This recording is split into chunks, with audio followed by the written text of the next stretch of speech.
Hello future engineers. तो आज के इस वीडियो में हम डिस्कस करने वाले हैं एक्सरसाइज 2.2 का क्वेश्चन नंबर 1 और 2। तो क्वेश्चन नंबर 1 जो है वो कहता है which of the following are algebraic exponential logarithmic trigonometric inverse trigonometric and inverse hyperbolic functions. तो हमें बताना है कि ये जो फंक्शंस हमें इस सवाल में दिए हुए हैं 15 से 16 टाइप के फंक्शंस दिए हैं हमें, उनमें से हमें आइडेंटिफाई करने के कौन से अलजेब्रिक हैं, कौन से ट्रिग्नोमेट्रिक हैं, कौन से इनवर्स ट्रिग्नोमेट्रिक हैं, कौन से लॉगरिथमिक है। इस तरह बहुत सारे टाइप ऑफ फंक्शंस हैं, हमें वो आइडेंटिफाई करने के कौन कौन से वो फंक्शंस हैं। तो सबसे पहले हम फंक्शन की थोड़ी क्लासिफिकेशन को देख लेते हैं कि फंक्शंस किस तरह के होते हैं। हमारे पास कुल मिला के दो तरह के फंक्शंस होते हैं। सो फंक्शंस दो तरह के होते हैं। एक फंक्शन होते हैं अलजेब्रिक फंक्शंस। सो अलजेब्रिक फंक्शंस के अंदर सिंपल आपका एक पॉलिनोमियल फंक्शन होता है। अलजेब्रिक फंक्शंस इसके अंदर आपका simple y is equals to X square 3x plus 5, इस तरह के कोई भी फंक्शंस होंगे जिसके अंदर y इक्वल होगा x के टर्म्स में। तो आपका जो इंडिपेंडेंट वेरिएबल होगा वो x, वो सिंपल आज़ाद x के टर्म्स में होगा। तो इसको हम अलजेब्रिक फंक्शन कहते हैं। तो अलजेब्रिक फंक्शन ऐसा भी हो सकता है या फिर आपका फंक्शंस रैशनल भी हो सकता है। तो रैशनल फंक्शन को भी हम अलजेब्रिक फंक्शन ही कहते हैं। ये अलजेब्रिक फंक्शन का ही टाइप है, मतलब कि ऊपर भी कोई एक पॉलिनोमियल होगा, नीचे भी कोई एक पॉलिनोमियल होगा। इस तरह के फंक्शन को हम अलजेब्रिक फंक्शन कहते हैं। दूसरे टाइप के फंक्शन होते हैं ट्रांसडेंटल। सो ट्रांसडेंटल फंक्शंस कौन से होते हैं? तो ट्रांसडेंस लफ्ज़ की माना क्या होती है आपको पहले वो समझनी होगी। तो ट्रांसडेंटल लफ्ज़ ट्रांसडेंस में निकला है। ट्रांसडेंस का मीनिंग होती है कि वन स्टेप एडवांस, मतलब कि कोई एक चीज़ एडवांस चीज़ आ जाए आपके सामने, मतलब कि आप किसी चीज़ एक स्टेज से ऊपर आप तरक्की करके ऊपर पहुंच जाएं तो उसको ट्रांसडेंस कहते हैं। तो इस तरह की इस नाम से एक मूवी भी आई थी जिस जॉनी डेप एक ग्रेट एक्टर है जो पायरेट्स ऑफ कैरिबियन की उसने पूरी सीरीज लॉन्च की हुई है, उसकी भी एक मूवी है ट्रांसडेंस के नाम से, जिसके अंदर वो क्या होता है कि वो एक ऐसा मैथमेटिशियन तो कह लें आप, एक साइंटिस्ट होता है जिसके अंदर वो कंप्यूटर साइंस का वो एक एक्सपर्ट होता है। तो उससे पहले वो अपनी तमाम जो मेमोरी है वो कंप्यूटर में शिफ्ट कर लेता है, मतलब कि उसकी बॉडी की तो डेथ हो जाती है, उसके ब्रेन की डेथ नहीं होती। तो फिर वो कैसे ट्रांसडेंट करके आगे दुनिया को इवॉल्व करने चल जाता है, वो उस तरह की सारी कहानी है। ट्रांसडेंस की मीनिंग होती है कि आप एक दर्जे से ऊपर अगले दर्जे पे आ जाएं, एडवांस हो जाएं, तो उसकी माना होती है ट्रांसडेंस। तो ट्रांसडेंटल फंक्शंस की मीनिंग भी इसी तरह होगी कि अलजेब्रिक फंक्शंस जो होते हैं वो बहुत ही सिंपल फंक्शंस होते हैं, मतलब कि Y is equal to X square plus 3x plus 5, या मैट्रिक क्लास तक, ये आप 7th 8th तक में आप ये भी अलजेब्रिक फंक्शंस पढ़ रहे होते हैं। ट्रांसडेंटल फंक्शन मतलब होता है कि ऐसे फंक्शंस जो एक स्टेप एडवांस है, एक स्टेप आगे है, थोड़ा आप एडवांस मैथमेटिक्स की तरफ जा रहे हैं, एडवांस कॉन्सेप्ट्स की तरफ जा रहे हैं। तो इसलिए इन फंक्शंस की क्लासिफिकेशन ट्रांसडेंटल फंक्शन के नाम से की जाती है। तो आपके जो अलजेब्रिक फंक्शंस होते हैं वो सिंपल बेसिक फंक्शंस है, और इन फंक्शंस को छोड़ के एक्सपोनेंशियल्स हो, लॉगरिथमिक हो, ट्रिग्नोमेट्रिक हो, इनवर्स ट्रिग्नोमेट्रिक हो, इनवर्स हाइपरबोलिक हो, या फिर हाइपरबोलिक, आपका एक और फंक्शन यहाँ पे रहेगा हाइपरबोलिक फंक्शंस हो, तो वो तमाम फंक्शंस भी ट्रांसेंडेंटल फंक्शन है। मतलब कि all functions other than algebraic functions, algebraic functions को छोड़ के जो भी सारे फंक्शंस हैं वो सारे ट्रांसेंडेंटल फंक्शंस हैं। और ये इनके नाम से ही क्लियर हो जाएगा कि वो कौन सा फंक्शन कैसा है, एक्सपोनेंशियल है कि लॉगरिथमिक है। हम क्वेश्चन नंबर 1 करने वाले हैं। क्वेश्चन नंबर 1 के अंदर आप देखेंगे कि हमारे पास जो टाइप्स ऑफ फंक्शन है उनको हम आइडेंटिफाई करना है, हमें सिर्फ आइडेंटिफाई करना है और कुछ भी हमें इसमें कोई मैथमेटिकल मैनिपुलेशन नहीं करनी। तो चलते हैं हमारे क्वेश्चन नंबर 1 के पार्ट 1 की तरफ। सो क्वेश्चन 1 का पार्ट 1 है, वो है y is equals to x square 5x plus 6। सो मैंने जैसे आपको कहा था ये सिंपल एक अलजेब्रिक पॉलिनोमियल की टाइप में दिया हुआ फंक्शन है। आपका जो इंडिपेंडेंट वेरिएबल x है वो बिल्कुल इन टर्म्स सेपरेट x के फॉर्म में दिया हुआ है, किसी फंक्शन के अंदर इनक्लोज नहीं है। तो ये हमारा सिंपल अलजेब्रिक फंक्शन होगा। तो इसको हम कहेंगे ये कौन सा फंक्शन है, ये अलजेब्रिक फंक्शन है। इसी तरह नंबर टू है y f of x is equal to tangent inverse x। So F of X is equal to tangent inverse X. तो आप इसको y is equal to tangent inverse X भी कह सकते हैं, क्योंकि हमें पता है y जो होता है वो एफ ऑफ एक्स ही होता है। Dependent variable and independent variable का फंक्शन होता है वो। F of X is equal to tangent inverse X. तो देखो टेंजेंट आपका एक ट्रिग्नोमेट्रिक फंक्शन है। टेंजेंट एक ट्रिग्नोमेट्रिक फंक्शन है। आपके 6 तरह के ट्रिग्नोमेट्रिक फंक्शंस होते हैं जो आपने पहले भी पढ़े हुए हैं। 6 तरह के आपने ट्रिग्नोमेट्रिक रेशियोज पढ़े हुए हैं। साइन, कोसाइन जिसको हम कॉस कहते हैं, टेन टेंजेंट को सीकेंट, कोसीकेंट और कोटेंजेंट। तो ये हमारे 6 हमारे जो फंक्शंस हैं ये ट्रिग्नोमेट्री फंक्शंस हैं। पर एक बात नोट करने वाली है कि ये खाली टेंजेंट एक्स नहीं है, ये टेंजेंट इनवर्स एक्स है। तो इट मीन्स ये टेंजेंट -1 को हम टेंजेंट इनवर्स पढ़ेंगे। तो टेंजेंट इनवर्स एक्स का मतलब होता है ये एक इनवर्स ट्रिग्नोमेट्री फंक्शन है, ये इनवर्स ट्रिग्नोमेट्री फंक्शन है।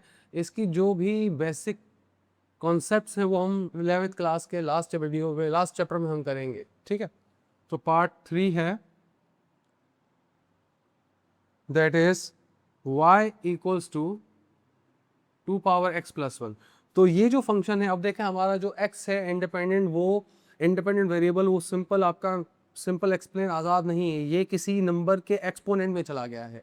तो जब भी आपका जो इंडिपेंडेंट वेरिएबल है x, वो अगर एक्सपोनेंट में चला जाए तो इस तरह के फंक्शन को हम कहते हैं एक्सपोनेंशियल फंक्शन।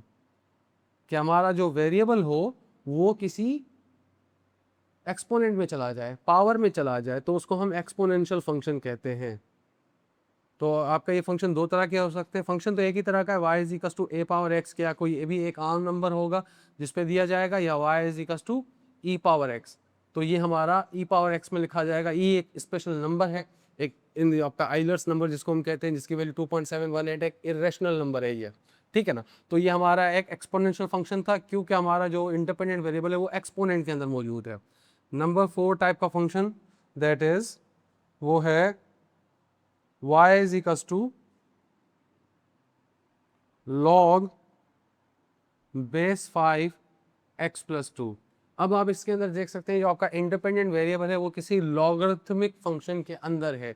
लॉग के अंदर आपका अगर इंडिपेंडेंट वेरिएबल आ जाए, इस तरह के फंक्शन को हम कहते हैं लॉगरिथमिक फंक्शंस। सो ये लॉगरिथमिक फंक्शन है, और लॉगरिथमिक फंक्शन दो तरीकों से लिखा जाएगा, या तो लिखा जाएगा LOG, या फिर लिखा जाएगा y is equal to ln of x plus 2, ऐसे भी लिखा जा सकता है। तो जब ln लिखा जाएगा तो अंडरस्टूड हो जाएगा ये कि ये नेचुरल लॉग है। तो नेचुरल लॉग का मतलब होता है इसका जो बेस होगा वो e होगा।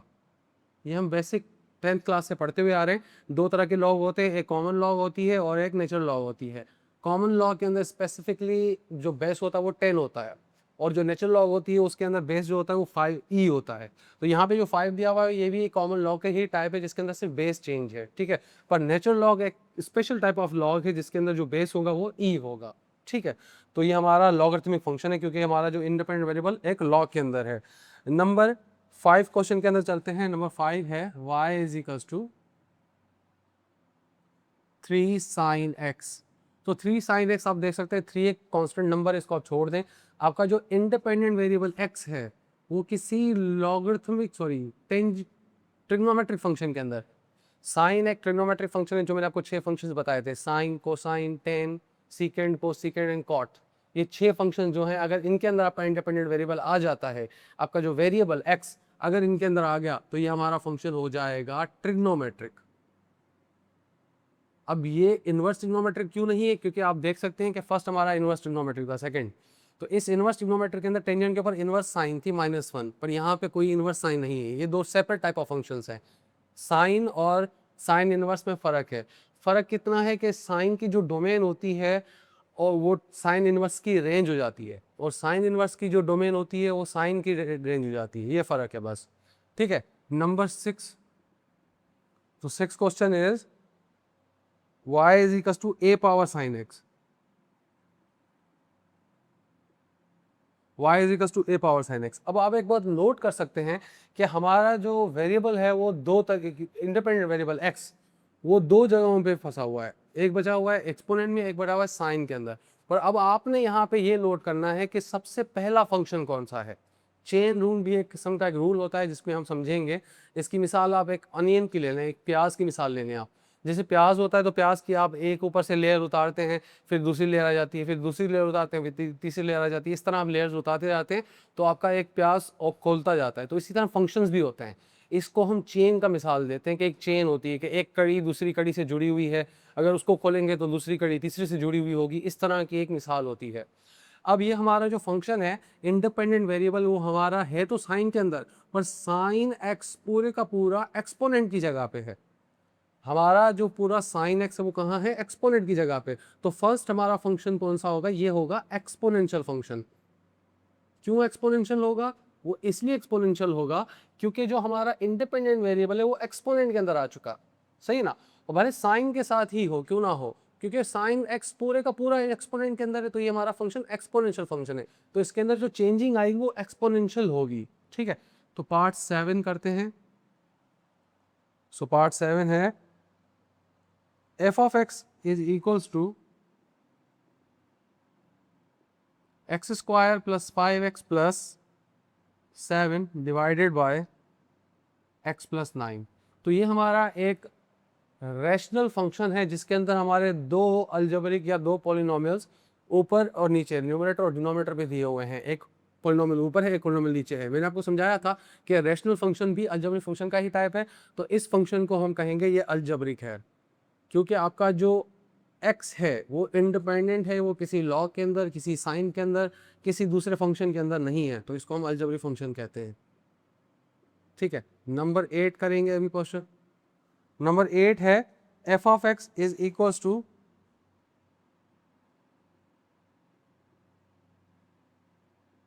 Sign X divided by secant X. So ये हमारा एक फंक्शन है, इसमें आप देख सकते हैं कि हमारे एक रेशो है, कोशंट है, डिवाइड डिवीजन है दो फंक्शंस की। दो फंक्शंस दोनों ही ट्रिग्नोमेट्रिक है। अब आप देख सकते हैं कि अगर दोनों फंक्शंस ट्रिग्नोमेट्रिक हैं तो इनकी जो रेशो होगी या इनकी जो प्रोडक्ट होगी वो भी ट्रिग्नोमेट्रिक ही कहलाएगी। तो ये हमारा एक ट्रिग्नोमेट्रिक फंक्शन है, ठीक। तो अगले चलते हैं क्वेश्चन नंबर 9 की तरफ।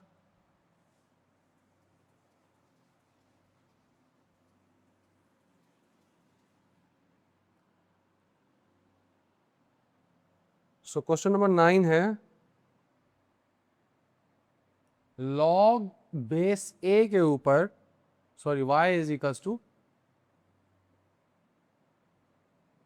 लॉग बेस ए के ऊपर साइन एक्स। अब आप देख सकते हैं कि जो आपका साइन एक्स है, ये जो आपका इंडिपेंडेंट वेरिएबल एक्स है वो साइन के साथ है, पर साइन सारे का सारा लॉग ए के अंदर लिखा हुआ है। मतलब कि ऊपर जो फंक्शन है, मैंने आपको जो चेन की मिसाल दी थी, जो ऊपर फंक्शन है, सबसे ऊपर फंक्शन वो लॉग का है, तो इट मीन्स ये फंक्शन कहलाएगा लॉगरिथमिक फंक्शन। क्यों, क्योंकि आपका जो साइन है वो खुद लॉग के अंदर लिखा हुआ है, तो ये आपका लॉगरिथमिक फंक्शन बन जाएगा। अगला फंक्शन है आपके पास number 10, f of x is equals to cosec inverse radical x plus 1 x square minus 1, sorry.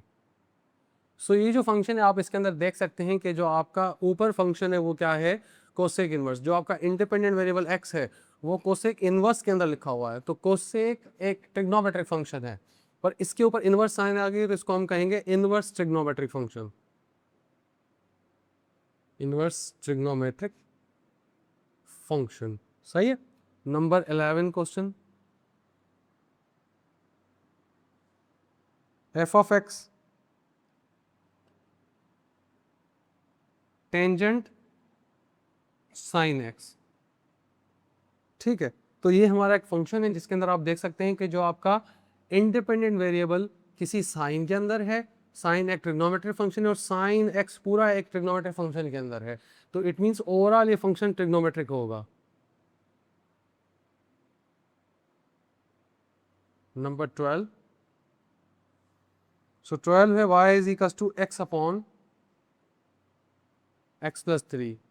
तो सेम टाइप का क्वेश्चन आ गया कि आपका रेशनल फंक्शन है, एक x ऊपर है, एक पॉलिनोमियल ऊपर, एक पॉलिनोमियल नीचे, दोनों की डिवीजन है, तो आप इसको सिंपल अलजेब्रिक फंक्शन कहेंगे क्योंकि आपका जो x है वो सिंपल आज़ाद है, ठीक है ना।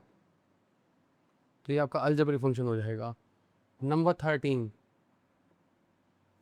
13 जो क्वेश्चन है वो है f of x is equal to sine H X, ठीक है। साइन एच एक्स जो है ये साइन एच एक्स अलग नहीं है। अगर इस तरह होता कि भाई साइन एच एक्स, तो ये हो जाता ट्रिग्नोमेट्रिक फंक्शन, क्योंकि साइन के अंदर एच एक्स है, पर ये साइन एच एक्स है, तो इसको हम पढ़ेंगे sine hyperbolic x.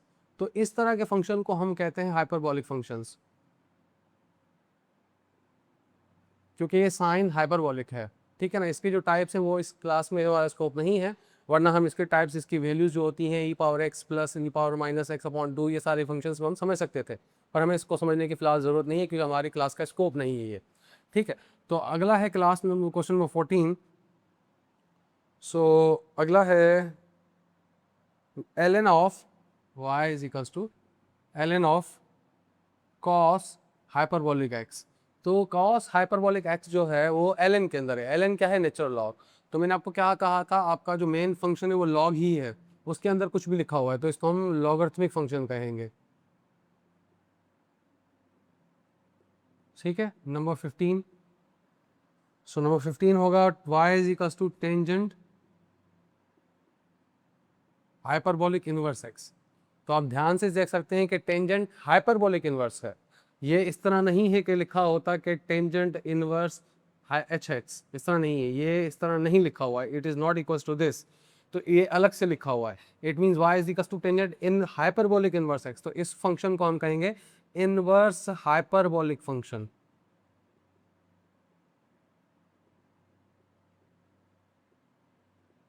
Last type है question number 6, that is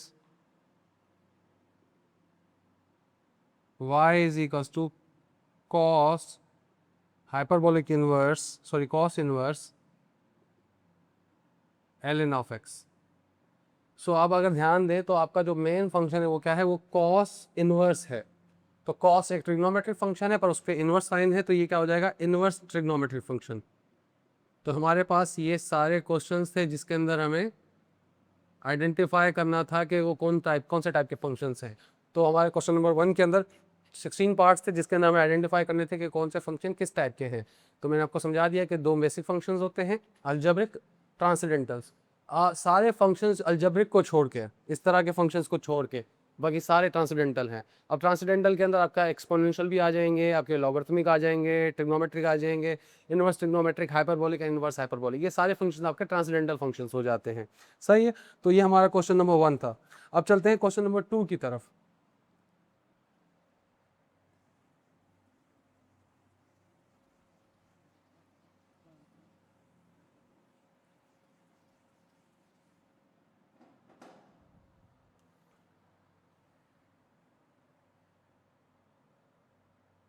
question number 2 है कि identify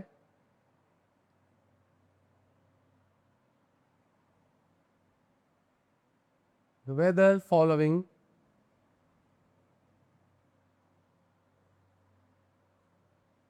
whether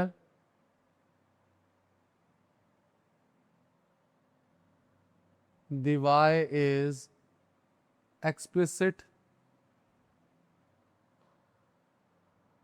or implicit function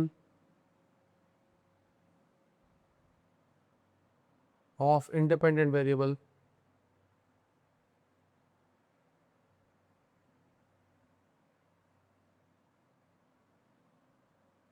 x if function हमें दिया हुआ है number 1 X Y square plus 5xy plus 7 equals to 0। तो हमें क्वेश्चन नंबर 2 के अंदर ये बताना है कि कौन से फंक्शंस एक्सप्लिसिट हैं, कौन से फंक्शन इम्प्लिसिट हैं। तो ये एक अलग तरीके की क्लासिफिकेशन है कि फंक्शंस को हम एक्सप्रेस करने का तरीका कैसा है। अगर एक्सप्रेस कर सकते हैं y is equals to F of x के अंदर, आपका अगर function y is equals to F of x के अंदर रिप्रेजेंट हो जाए, मतलब कि एक तरफ y एक तरफ x सारे के सारे आ जाएं, इस तरह के फंक्शन को हम कहते हैं एक्सप्लिसिट फंक्शन। क्या कहते हैं? Explicit function. तो इसको सिंपल वर्ड्स में हम क्या कहेंगे? Any function which can be expressed in terms of y is equals to F of X, ये such type of functions will be called as explicit functions. और इम्प्लिसिट फंक्शंस कौन से होते हैं?